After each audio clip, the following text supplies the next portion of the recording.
Daddy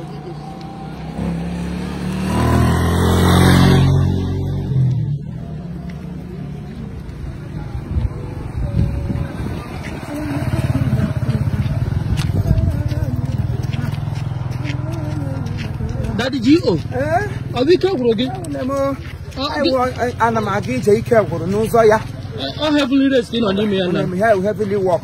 You can't work in a race. Race, him about where it is.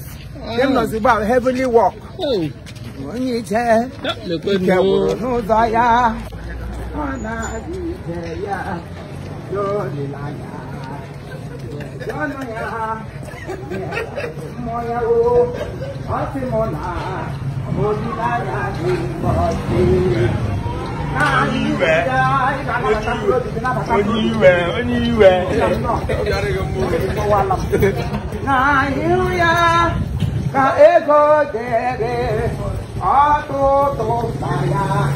Na echiche mwejo nyije ihe paliri moya ya simona olilanya odingozi awumonyije ike gwuru n'ụzọ ya ụmụnne na-ekwu ụzọ ma wee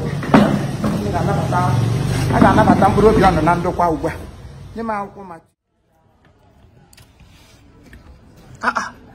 Daddy Gio. Anga ka ike eluigwe gwụrụ gị. Onye ike meke ike eluigwe gwụrụ. Ihe abịa mmalite ọsọ eluigwe m. Onye bụ na ada ebu na-efe Chukwu. Ebu ọnụ fe Chukwu ihe ga na-ahụ ụmụ abara.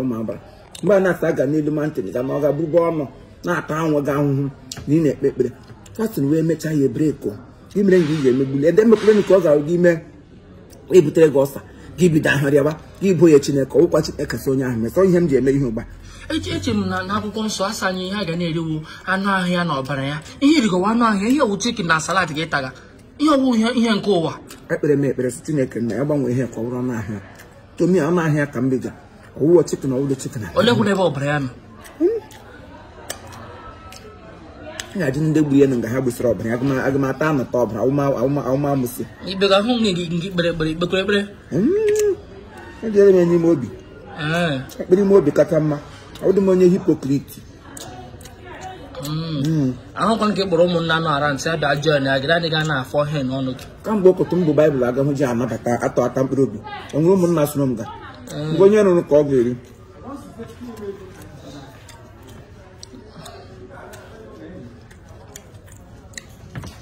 ịdịga ihe ka izuru ya ezi akwọ ije ego ịkwụrụ ụgwọ ihe a akwụrụ m ụgwọ maka na jiri nwayọọ rie ya gịnị na-abụ ya bụ ka izu ezi ndị m si na ha kwesịrị ịdị na-ebu ọnụ opi ka adabe na achọghị m ịzụ onye gwa m ọdọ ma ọdọ ndị aja rie mpụkwa n'ọgbọ ọrụ edime nkakarata ọ gadị ji ya ụka mgbu